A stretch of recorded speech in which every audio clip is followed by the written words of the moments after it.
brain permeability associated to infertility.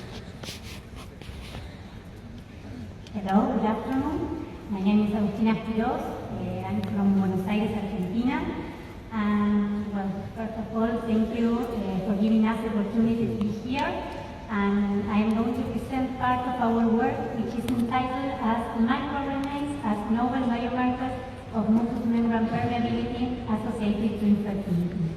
It's not easy, but I hope you enjoy the presentation as much as we do.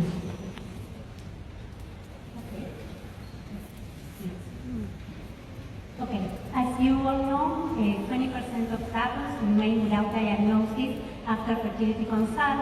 However, 80% of those women have a positive diagnostic test when they consult to the immunology in the immunology consultation.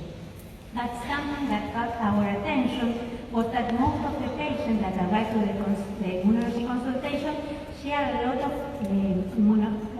symptoms, clinical symptoms. Just like, for example, nutrient or vitamin deficiency, sometimes inflammation, autoimmunity, food allergy or intolerance, and most of those patients, when we analyze the vaginal swab, we observe that trivial vaginosis may be associated with the proliferation of Candida species.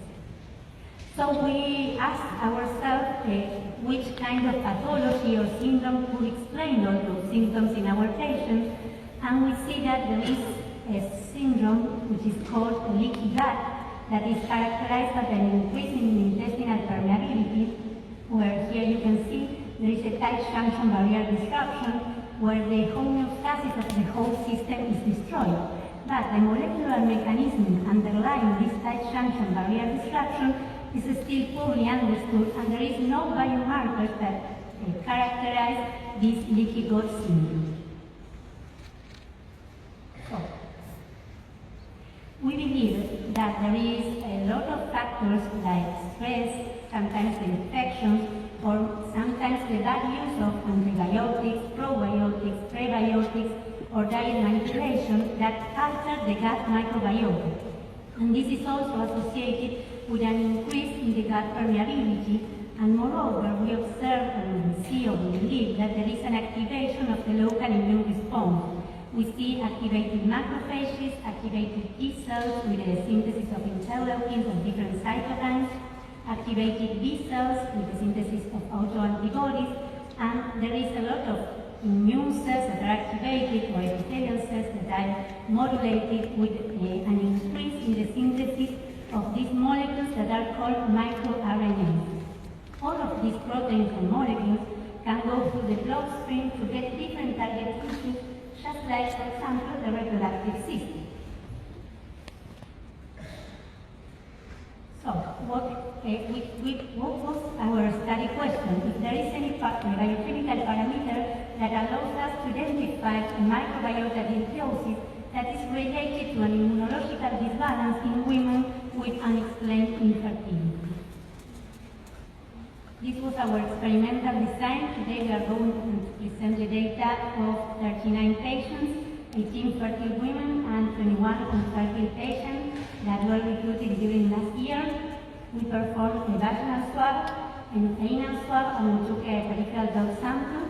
And the microRNAs were determined by real-time PCR with specific fragment groups. And we analyzed 4 microRNAs, MIR21, MIR155, MIR141, and MIR193B.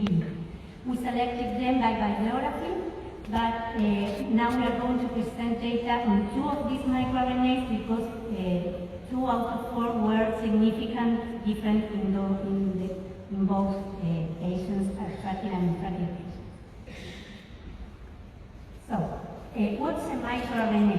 They are small non-coding RNAs which bind to the messenger RNA and degrade it. So it's like they alter or degrade the gene expression. For example, MIR21 is associated with some previous publication with intestinal epithelial barrier impairment or tight junction disruption, and also into the macrophage polarization.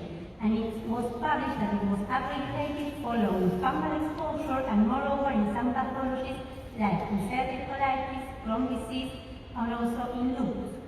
On the other hand, MIR-155 is associated more with an activation of the immune response, mainly with the activation of macrophages, and it is upregulated after or following a bacterial or fungal exposure and in some pathologies like rheumatoid arthritis.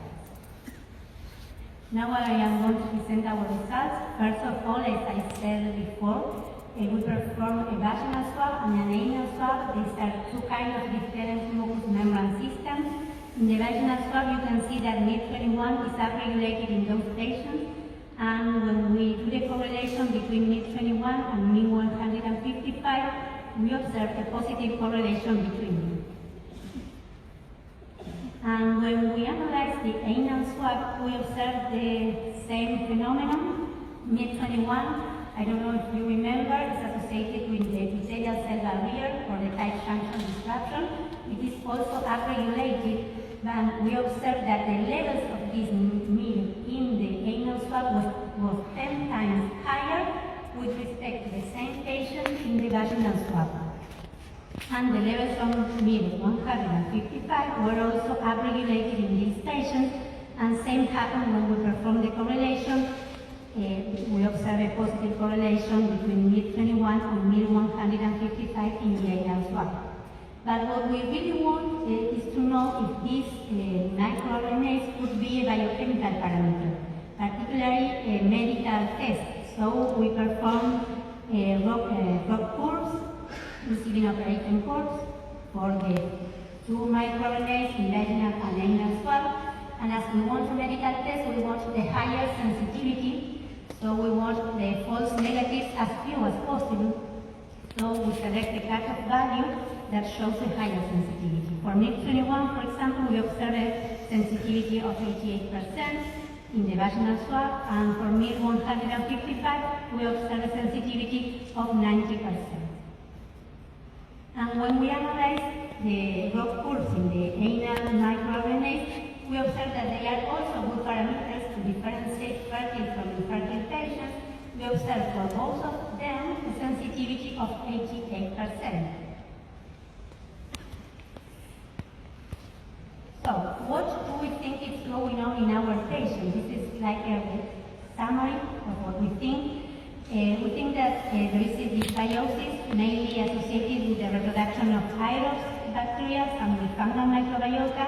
This dysbiosis is acting like is increasing the levels of MIR-21, which is associated with the tight junction disruption. So when we observe this disruption of the epithelial cells, all the things that we have here can go to there, like toxins, microorganisms, fungal, proteins, everything can go here, and also activate the immune system that is just behind the epithelial cells.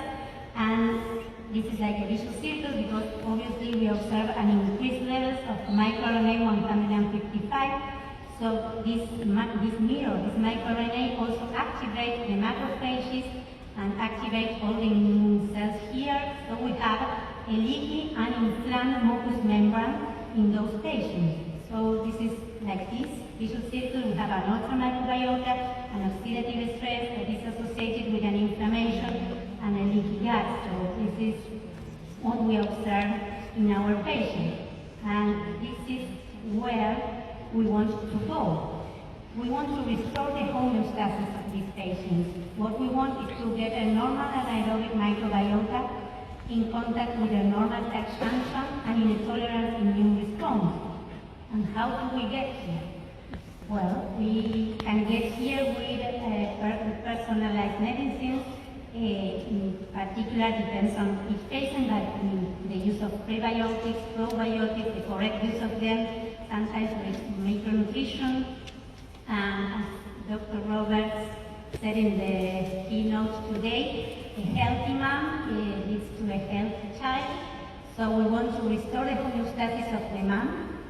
So the mom got pregnant and be born a healthy child with no future pathology. So, to conclude, this is, I think, the conclusion of the work is that microRNAs should be considered as a new non-invasive parameter of microbiota dysbiosis related to an immunological imbalance in women with unexplained infertility.